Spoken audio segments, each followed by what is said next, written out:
For 8 centuries, they stood not as invaders nor as tourists, but as architects of a different dawn. They arrived from a desert of searing heat and whispered stars, not to conquer a people, but to redefine a continent. Europe believes it remembers its own rebirth, a bright Italian fresco of classical thought emerging from a dark age. But what if the darkness was merely a shadow cast by the towering light of a civilization deliberately erased from memory? What if the true Renaissance did not begin in Florence, but centuries earlier in the sun-drenched marble cities of the south? We speak tonight of the Moors, the forgotten phantom hand that reached across the Strait of Gibraltar and lifted medieval Europe out of the mud and into the stars. This is the hidden legacy of Al-Andalus, and the story of how Europe turned on the very light that saved it. They came in 711, a crossing of such audacity it should have been impossible.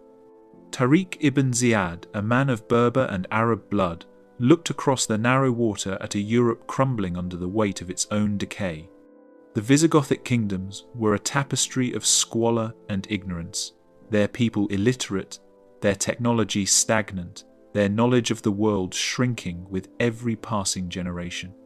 The libraries of Rome were dust, the streets of their capital cities were filth, the light of learning extinguished, save for a few monastic flames flickering in the distant north. Across the water lay Spain, a land ripe, not for conquest, but for cultivation, and the seeds they carried were not weapons, but books. The advance was swift, a tide of disciplined horsemen and brilliant strategists that swept through the Iberian Peninsula. It was not a mindless, destructive barbarian horde, but an organized administrative force. Where they conquered, they did not destroy, they built. They looked upon the broken Roman aqueducts and restored them. They looked upon the fallow fields and introduced 1,000 new crops: rice, oranges, lemons, sugarcane, cotton, crops that would transform the diet and the economy of the entire continent for 1,000 years to come. This was the birth of Al-Andalus, a name that echoes with the lost poetry of paradise, a civilization built on the radical idea that knowledge was the highest form of worship. Cordoba, their capital, was not merely a city, it was a beacon. At a time when London was a cluster of wooden huts and Paris was a walled village, Cordoba was a metropolis of 500,000 souls. Its streets paved and lit by public lamps, 7 miles of continuous light, a luxury unimaginable in any northern European court.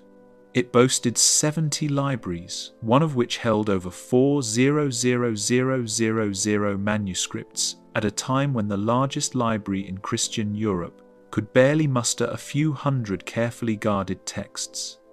Imagine the sheer scale of that intellectual difference, the chasm separating their worlds.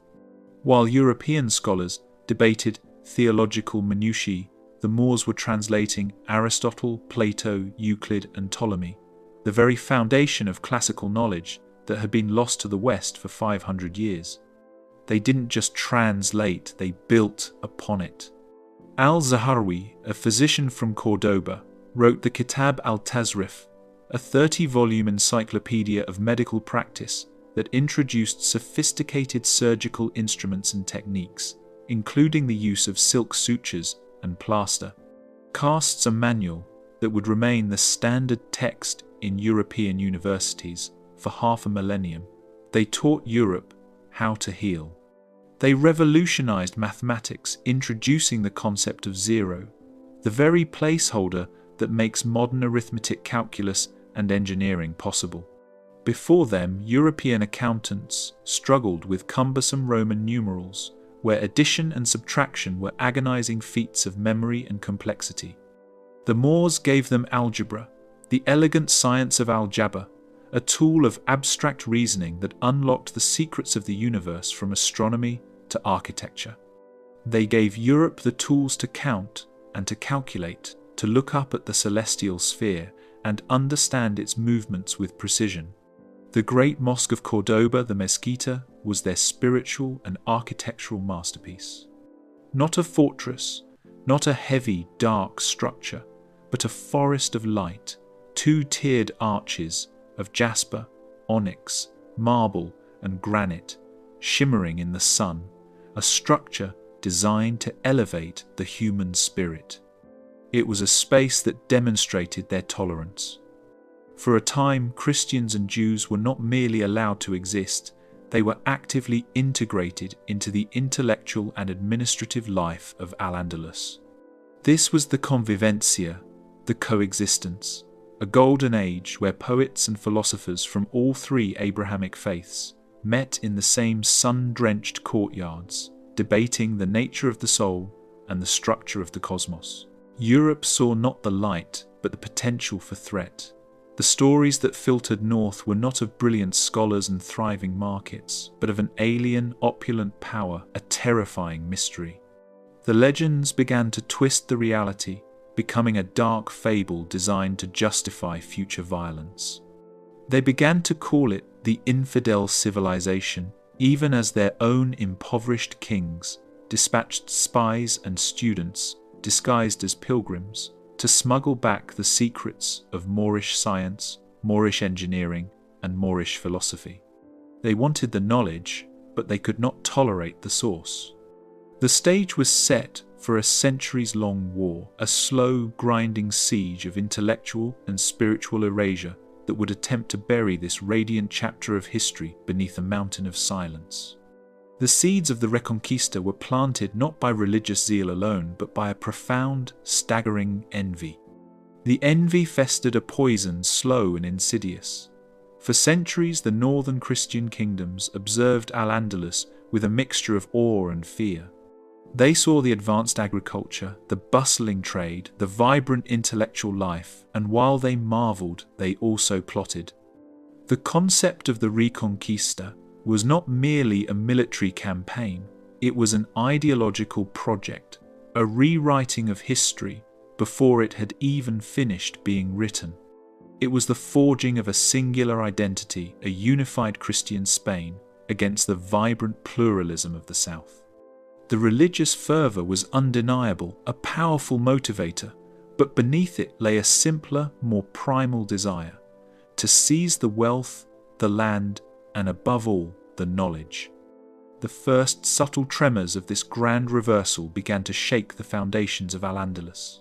The internal divisions within the Moorish kingdoms began to weaken them.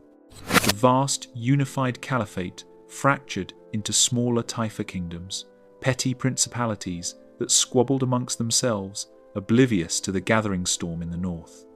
This disunity was a fatal flaw, a crack in the luminous edifice that the Christian kings exploited with ruthless efficiency. One by one, the smaller emirates began to fall, their treasures plundered, their libraries sometimes burned, their scholars scattered. Toledo, once a vibrant centre of Moorish learning, was captured in 1085, a pivotal moment. The Christian conquerors found not desolation, but a treasure trove of knowledge. They discovered the vast Arabic libraries, filled with works on medicine, astronomy, mathematics, philosophy, and classical Greek texts translated into Arabic that had been lost to the Latin West for centuries. Instead of destroying them entirely, a curious and opportunistic phenomenon emerged: the School of Translators of Toledo. Here, a unique, if often under-acknowledged collaboration took place. Christian, Jewish, and even some remaining Muslim scholars worked side by side, translating these Arabic texts into Latin. They were not doing this out of pure benevolence, but out of necessity, a recognition that without this stolen knowledge, Europe would remain in the dark. This was the great paradox of the Reconquista. As Christian armies pushed south, they were simultaneously plundering and preserving the very intellectual heritage they claimed to despise. They took the astronomical tables of al-Zarqali, which revolutionized understanding of planetary motion. They took the medical texts of Avicenna and Rhazes, which became the foundation of European medicine for centuries. They took the philosophical commentaries on Aristotle by Averroes, which ignited the scholastic movement and sparked a revolution in Western thought. They consumed the fruit, while condemning the tree. But this appropriation was not without its cost. The process of translation was often imperfect, the nuance of Arabic thought sometimes lost or deliberately twisted to fit a Christian worldview.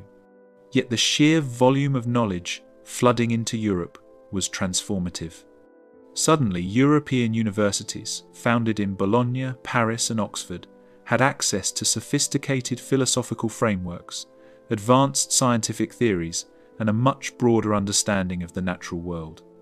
It was a jolt, an electric shock that roused Europe from its intellectual slumber and laid the groundwork for what would later be called the European Renaissance. Without the Moorish transmission of knowledge, there would have been no Copernicus, no Galileo, no Newton, at least not in the forms we recognize. Their foundations were built on the very earth they sought to reclaim. The centuries of slow attrition continued, a relentless southward march. The Christian kingdoms grew in power and sophistication, mimicking the administrative and military techniques they learned from their adversaries. The very concepts of chivalry and courtly love, often romanticized as purely European constructs, drew significant inspiration from Moorish poetry and courtly traditions, a hidden cultural borrowing rarely acknowledged. The architecture, the gardens, the music, even the clothing of the conquering Christians bore the subtle, indelible marks of the civilization they were seeking to eradicate. Then came the fall of Granada in 1492. It was not just a military victory, it was the symbolic end of an era, the final act of the Reconquista. The last bastion of Al-Andalus surrendered to the Catholic monarchs Ferdinand and Isabella. The image presented to history is one of triumph, a glorious moment for Christian Spain. But for the hundreds of thousands of Muslims and Jews who had lived peacefully under Moorish rule, it was the beginning of an unimaginable terror. The terms of surrender promised religious freedom, but these promises were quickly broken. The edict of expulsion was issued almost immediately, forcing all Jews to convert to Catholicism or leave Spain under pain of death. Within a few years, the same fate befell the Muslims. They were given a choice: baptism or exile. The vibrant, diverse society of Al-Andalus was systematically dismantled. Mosques were converted into churches, universities were shut down, libraries were raided, and countless manuscripts were burned. The bonfires lit in the public squares of Spain were not merely burning books, they were burning history, burning knowledge, burning memory. This act of cultural self-mutilation had profound consequences.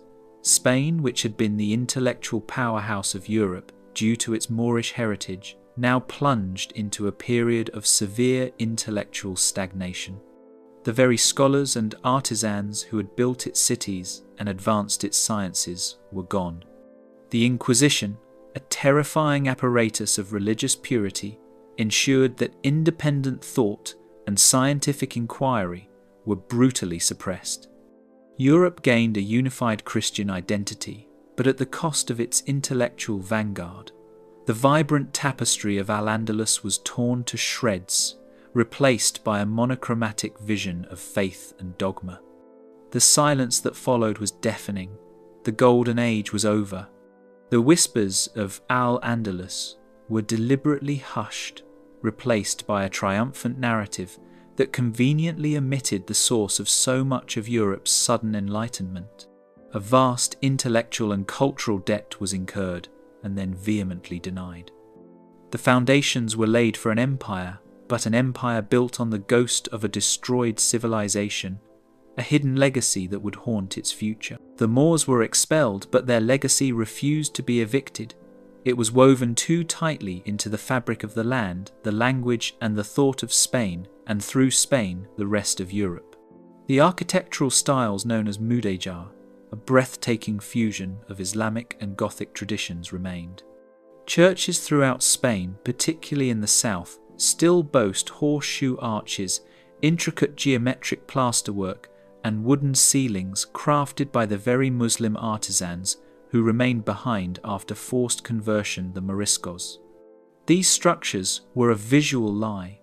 a veneer of Christian orthodoxy, built upon an undeniable Islamic foundation. The Moors were expelled, but their legacy refused to be evicted. It was woven too tightly into the fabric of the land, the language, and the thought of Spain, and through Spain the rest of Europe. The architectural styles known as Mudejar, a breathtaking fusion of Islamic and Gothic traditions, remained.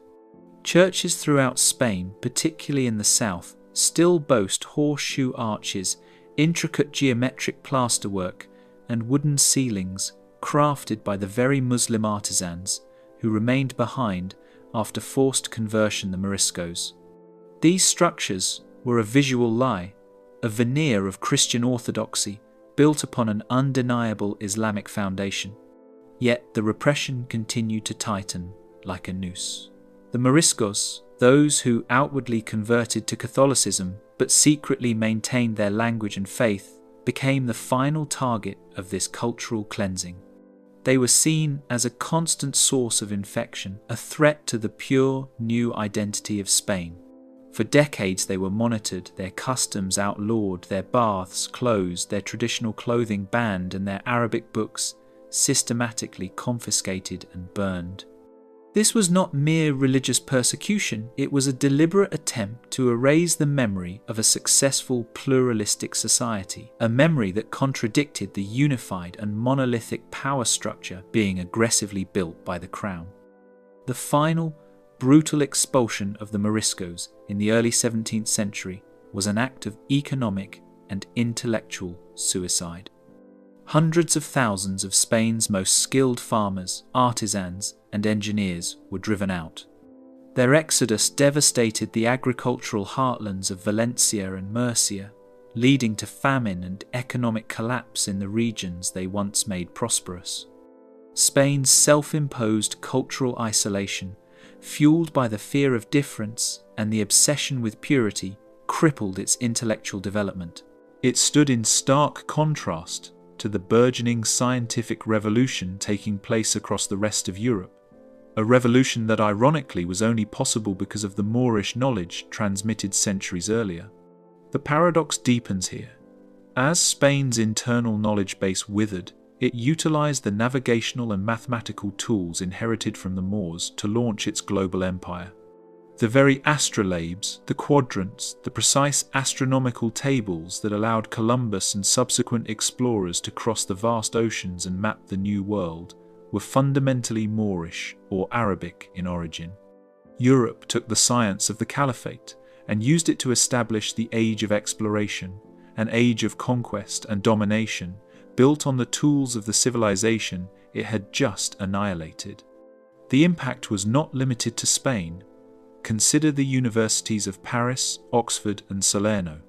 Their initial curricula, the foundational texts that lifted them beyond simple religious instruction, were the stolen treasures of Al-Andalus. The medical schools adopted the canon of Avicenna, whose canon of medicine was the definitive text for centuries, a work translated from Arabic. The philosophical revival of the scholastics was an engagement with Averroes' rigorous interpretations of Aristotle, a dialogue conducted entirely in the shadow of Moorish thought. Europe became intellectually rich by looting the mental estate of Al-Andalus, then systematically denied the source of its sudden wealth. This act of denial shaped the entire narrative of Western superiority. By erasing the Moorish contribution, Europe was able to construct a history that posited a direct, unbroken line of inheritance from ancient Greece and Rome through to the Renaissance, omitting the critical 800-year intervention, Islamic civilization. This became the foundation of the myth of Western exceptionalism, a self-serving narrative that fueled subsequent colonialism. It allowed European powers to look upon other non-European civilizations, not as teachers or sophisticated peers, but as inherently backward or inferior, justifying their right to dominate and civilize the rest of the First World. The deep psychological scar left by the Reconquista was the relentless pursuit of ideological purity. It taught Europe a terrible lesson, that power was best consolidated by eliminating difference, by enforcing a single truth, and by rewriting the past. This fear of pluralism, this aggressive monoculture, became a template for much of the violence and oppression that Europe later inflicted globally. The spirit of the Inquisition, which began with the expulsion of the intellectual and religious other in Spain, was merely exported to the colonies disguised as missionary zeal and the burden of the white man. The ghost in the machine of European modernity is the hidden Moorish legacy. It is the unacknowledged debt, the foundational lie that underpins the story of the West. It is the lingering scent of orange blossoms in an Andalusian courtyard, the echo of the Arabic names for stars and chemical processes, the subtle curve of an archway in a Spanish church, a constant quiet reminder that the brightest light in Europe's darkest age came from the south, from the people they called the enemy. Their silence became our history, their absence a gaping hole in the collective memory, a wound of willful ignorance that has never truly healed. The memory was buried, but the roots ran too deep. The legacy of the Moors is not merely a collection of architectural ruins or borrowed mathematical principles. It is a profound cautionary tale about the dark heart of power and the seductive danger of ideological certainty. It speaks directly to the eternal human conflict between the hunger for knowledge and the hunger for control. Al-Andalus flourished because it prioritized knowledge above dogma. Its scholars were driven by a faith that saw science and philosophy as keys to understanding a divine creation. But the eventual triumph of the Reconquista was a victory of control over curiosity. The forces that ultimately destroyed the most brilliant civilization in medieval Europe were the very forces that continue to haunt our world today, the insatiable appetite of greed cloaked in the righteous armor of faith. The Christian kings wanted the rich lands, the advanced irrigation systems, the bustling trade routes, and the administrative stability of the south, but they could not tolerate the pluralism, the vibrant, multi-faith tapestry that made that success possible. They could not accept that the most advanced society on their continent was not their own. This jealousy, this fear of the other, was weaponized by religious fundamentalism. Faith was not a simple spiritual belief, it was a tool, a unifying banner under which to commit acts of profound cultural violence. The Inquisition itself was not just a means of ensuring theological conformity, it was an apparatus of state control, a mechanism to seize the assets of the newly exiled and to consolidate power under a singular, absolute authority. The burning of the libraries, the expulsions, the systematic erasure of Arabic culture all served one central purpose: to homogenize the identity of Spain and to create a clear, unambiguous hierarchy where difference was weakness and uniformity was strength. The great tragedy is that in their pursuit of this monolithic purity, they crippled themselves. They traded the intellectual dynamism of a pluralistic society for the sterile conformity of a police state. They gained an empire across the seas, but they lost the soul of their own intellectual life. The Golden Age of Spanish exploration and conquest was built upon the Moorish foundation, but its foundation was hollowed out by fear and intolerance, leaving Spain strong in arms but fragile in mind. This act of historical suppression created a massive cultural and philosophical debt that Europe has never fully acknowledged. By denying the Moorish role in transmitting and advancing classical knowledge, Europe created the myth that its Enlightenment was purely an internal achievement, a direct blossoming from a Greco-Roman seed. This historical distortion allowed for the justification of later colonial projects, which were predicated on the idea that the West was inherently superior and alone possessed the keys to science and civilization. The intellectual crimes of the Reconquista echoed globally, providing the ideological ammunition for centuries of global domination and racial prejudice. The Moors are gone from Iberia, but the architectural beauty, the 4,000 Arabic words woven into the Spanish language, the very structure of the modern scientific method, all remain as silent, indelible witnesses. They are the ghost in the machine of Western history, a testament to the power of knowledge and the fragility of human memory when faced with the demands of power. Every time we use algebra, every time a surgeon sutures a wound, every time we marvel at the precision of the heavens, we are touching the hidden legacy of Al-Andalus. Their final message, whispered from the ruined halls of Granada, is a warning that the greatest threat to any civilization is not the external invader, but the internal compulsion to define oneself through exclusion. When a society chooses fear over curiosity and conformity over diversity, it is not only destroying its enemies, it is dismantling its own future. The story of the Moors is the story of a light deliberately extinguished by the hands it was saving. We stand in the ruins of a golden age, built by tolerance and shattered by tyranny. We must listen closely for the echoes in the archways, for the secrets that the stone refuses to forget. Subscribe and get ready. Something even darker is coming next.